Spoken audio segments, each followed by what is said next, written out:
Assalamualaikum warahmatullahi wabarakatuh. Salam Pramuka.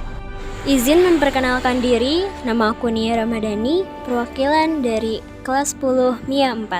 Di kesempatan kali ini, aku akan show talent yang aku punya, yaitu melukis. Karena tema kali ini adalah kepramukaan, maka aku akan melukis salah satu tokoh kepramukaan, yaitu yang sering disebut sebagai Bapak Kepramukaan Dunia. Kalau kita mempelajari sejarah pendidikan kepramukaan, kita pastinya tidak akan lepas dari riwayat hidup pendiri gerakan kepramukaan dunia, yaitu Robert Baden-Powell.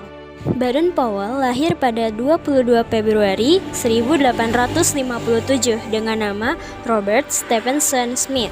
Baden-Powell menjadi terkenal dan disebut sebagai Bapak Kepramukaan Dunia setelah mendirikan gerakan kepanduan pada 1908, yaitu Boy Scout atau Pramuka. Pramuka itu sendiri merupakan singkatan dari kata Praja Muda Karana yang memiliki arti jiwa muda yang suka berkarya. Di Indonesia, gerakan Pramuka dilambangkan dengan tunas kelapa yang diciptakan pertama kali oleh Sunarjo Atmodipuro. Buah kelapa dalam keadaan tumbuh dinamakan cikal. Ini mengandung arti pramuka adalah inti bagi kelangsungan hidup bangsa atau tunas penerus bangsa. Sejarah kepramukaan di Indonesia juga tidak dapat terlepas dengan sejarah perjuangan kemerdekaan bangsa Indonesia.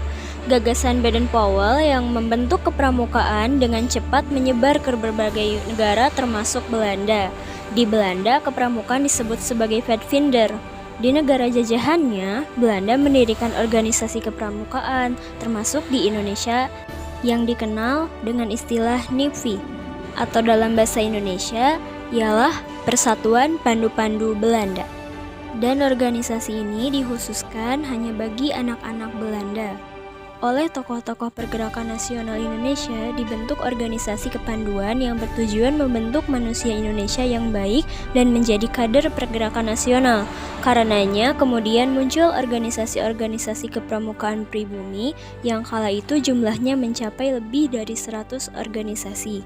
Organisasi itu semisal JPO, JPP, SIAP, HW, dan juga lain-lain. Kemudian, pada tanggal 14 Agustus 1961, dilakukan pelantikan pengurus Gerakan Pramuka di Indonesia dan penganugerahan Panji-Panji Gerakan Pramuka kepada Ketua Kuartir Nasional, yaitu Sri Sultan Hamengkubuwono IV. Hal inilah yang membuat Hari Pramuka di Indonesia dirayakan setiap tanggal 14 Agustus.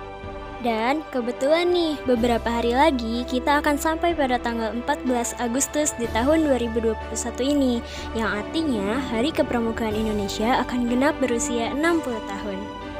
Dan lagi, pasti kita semua sudah tahu kondisi kali ini sangat tidak memungkinkan untuk banyak melakukan kegiatan di luar.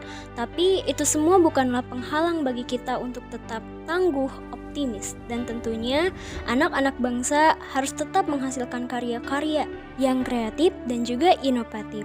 Walaupun kini keadaan sedang tidak baik-baik saja, pandemi jangan dijadikan sebagai penghalang tumbuhnya karya-karya cerdas anak bangsa. Manfaatkan waktu yang ada, tetap semangat berkarya dan jaga kesehatan tubuh kita dari virus corona secara bersama-sama. Karena when you want a thing done, don't do it yourself. Ketika kamu ingin sesuatu selesai, jangan lakukan sendiri. Sekian dari aku, salam Pramuka.